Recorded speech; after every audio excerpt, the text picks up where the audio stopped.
In this video, we will be unboxing this Logitech K380 multi-device Bluetooth keyboard. So let's get started.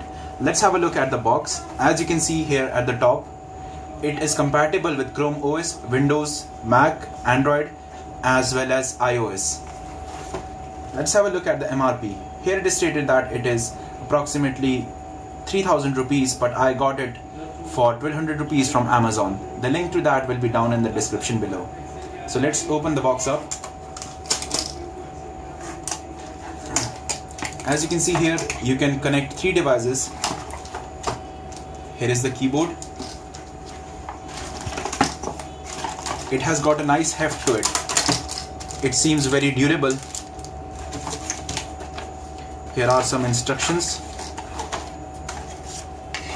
And here's a small manual. So let's open this bad boy up.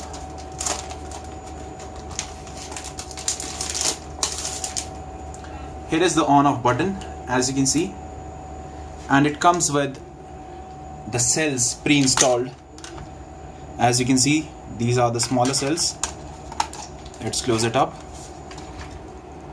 And as you can see, there are 3 buttons here, and this is compatible to perform various functions like recents and home for various devices. There's also a start button here for if you want to use it with Windows. And if you just press and hold this F1, F2 or F3, then it will be displayed on the Bluetooth device that you want to connect it with. So that's it for this video. This looks really nice, and if you want to watch the full review, do subscribe to my channel, because I'll be coming up with a video in a couple of days.